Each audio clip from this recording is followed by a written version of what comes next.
আসসালামু আলাইকুম, আমি আরিফ বিল্লাহ। শুক্রবারের সকাল সকাল প্রস্তুত হয়ে গিয়েছিলাম দিনাজপুরের বাসের হাট বা হাজী মোহাম্মদ দানেশ বিজ্ঞান ও প্রযুক্তি বিশ্ববিদ্যালয়ের এলাকায় ক্ষুদ্র শিল্প বিসিকে।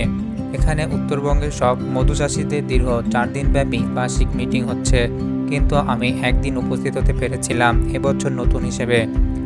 আজকে চতুর্থ দিন, তাই কমিটি পুনর্গঠন করা হলো। আজকে জুমার দিন ছিল, তাই মিটিং 2 ধাপে সম্পূর্ণ করা হয়েছিল। প্রথম ধাপ সকাল 9টা থেকে 12টা 20 মিনিট পর্যন্ত এবং দ্বিতীয় ধাপ নামাজ এবং খাওয়া দাওয়া শেষ করে 2টা 30 থেকে বিকাল 4টা পর্যন্ত। মিটিং শেষ করে আমি ও নীলফামারীর 2 জন বড় ভাই পরামর্শ করছিলাম যে আজকে হাজী মোহাম্মদ দানেশ বিজ্ঞান ও প্রযুক্তি বিশ্ববিদ্যালয়ের ক্যাম্পাস ঘুরতে যাব। চলতে লাগলাম গন্তব্যের দিকে। বিশ্ববিদ্যালয় গেটে ঢুকেই আমরা সোজা যেতে লাগলাম। জানতাম না যে এখানে এন্ট্রি করানো লাগবে। তারপর সিকিউরিটি গার্ড আমাদের থামালো, থামিয়ে বিভিন্ন প্রশ্ন জিজ্ঞাসা করলো। এর মধ্যে আমাদেরকে বলল আমরা কোথায় থেকে এসেছি এবং কোথায় যেতে চাই। আমরা জানালাম বিশ্ববিদ্যালয়ের এলাকা ঘুরতে এসেছি। সিকিউরিটি গার্ড বলল আপনারা এন্ট্রি করে যান, কোনো সমস্যা হবে না। আমি বাইক থেকে নেমে আমি আমার নাম, নম্বর ও 3 জন এসেছি সব কিছু লিখে দিলাম। লিখে দেওয়ার পর গার্ডের সঙ্গে সালাম বিনিময় করে বাইকে উঠে সোজা চলতে লাগলাম। আমরা কেউই কোনো কিছু চিনি না, তাই ভুলক্রমে বিশ্ববিদ্যালয়ের বাসের গ্যারেজে চলে গিয়েছিলাম। এরপর ঘুরে সামনের দিকে চলে আসার সময় একটি গলি টাইপের স্থান থেকে ভিতরে ঢুকেই বড় একটি রঙিন ভবন নজরে আসলো।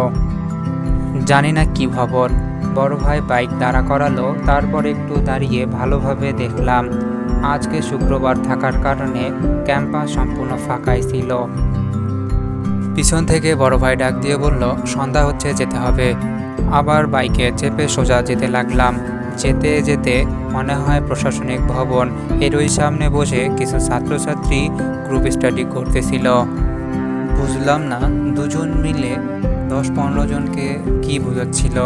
এসব দেখে না দেখার ভান করে চলতে লাগলাম সামনের দিকে। যেতেই আসি, কিন্তু জানি না কোথায় যাব। বড় ভাই বলতিছে কোন দিকে যাব। আমি বললাম যেই দিকে চোখ যায় ওই দিকেই চলেন, ইনশাল্লাহ আমরা বের হওয়ার গেট পেয়েই যাব। এই কথা শুনে বড় ভাই বলল আচ্ছা, আজকে 2 চোখ যেই দিকে যায় ওই দিকেই যাব। বড় ভাইয়ের কথা শেষ না হতেই আরও একটি ভবনের সামনে চলে আসলাম। জানি না কি ভবন, কিন্তু ভবনটি দেখে মনে হচ্ছে যে কত বছর থেকে ভবনটি রক্ষণাবেক্ষণ করা হয়নি।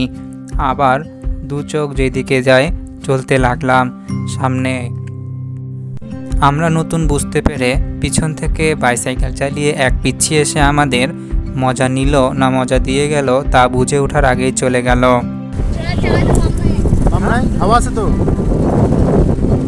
আমরা ভুলভাল রাস্তা দিয়ে আসার পরেও সে আগের গলি টাইপের রাস্তায় পৌঁছে গেলাম। গেটের দিকে অগ্রসর হয়ে সামনে একটু দাঁড়িয়ে সুন্দর কিছু ছবি তুললাম। আর হ্যাঁ, বলতে হবে বিশ্ববিদ্যালয়ের চারিপাশ অনেক পরিষ্কার পরিচ্ছন্ন ছিল। গেটে সিকিউরিটি চাচাকে সালাম জানিয়ে জিজ্ঞাসা করলাম বের হওয়ার জন্য এন্ট্রি লেখা লাগবে নাকি। তিনি হাত দিয়ে ইশারা করে জানালো লাগবে না। বাসার দিকে রওনা দিলাম এবং শুক্রবারের দিনটি ছিল খাঁটি মধুময়।